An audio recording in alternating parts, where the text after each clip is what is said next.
The sound of roaring engines broke the evening silence.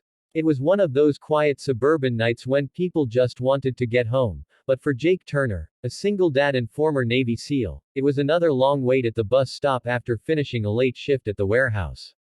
His worn-out boots and the tired look in his eyes told stories few could understand. He was holding a small gift bag, a pink bracelet for his 8-year-old daughter, Lily. It was her school recital night, and he had promised to be there no matter what. But fate had other plans. Two bikers, loud and reckless, circled the street near the bus stop. They'd been drinking, their laughter cutting through the night like broken glass. They spotted Jake sitting quietly on the bench, just an ordinary guy in a faded jacket, minding his own business. To them, he looked like easy fun, someone they could mess with. They had no idea who they were dealing with. One of them sneered, revving his engine, throwing mud from his back tire toward Jake. The other laughed, "Hey old man, what's in the bag? Your lunch money." Jake didn't respond. He'd learned long ago that silence was stronger than anger. But when one of them kicked his bag away and another grabbed his arm, the stillness inside him broke. "Walk away," Jake said quietly.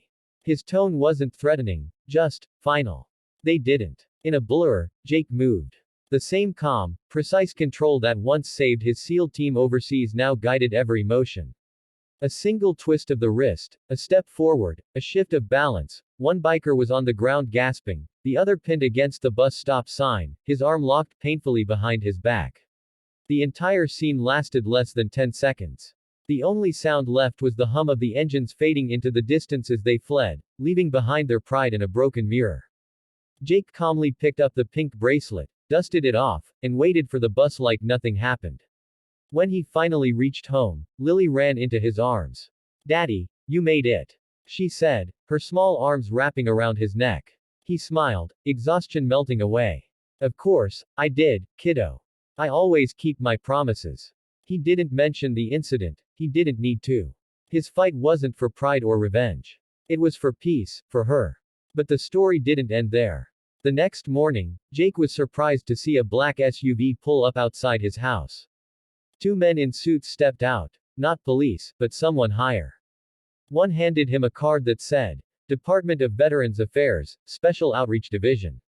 "We heard about what happened," the man said. "One of those bikers posted the video online before he realized who you were. The internet's calling you, the bus stop guardian. We'd like your help training our veteran protection program." Jake blinked in disbelief. He hadn't sought attention, just justice, quietly done.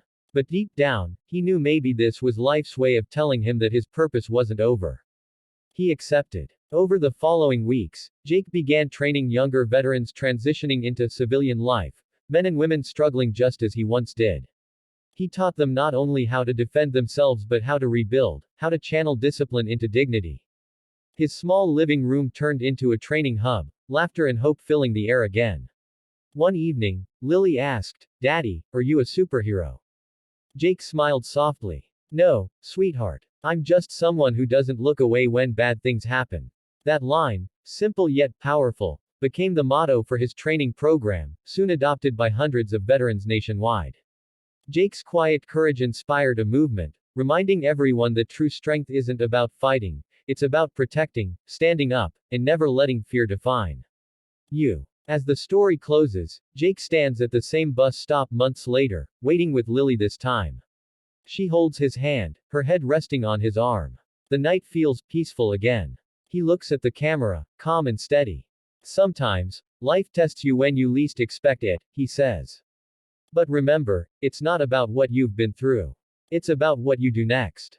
He smiles, waves, and adds with a quiet conviction, "If this story reminded you of courage, family, or second chances, hit that like button, share it, and subscribe.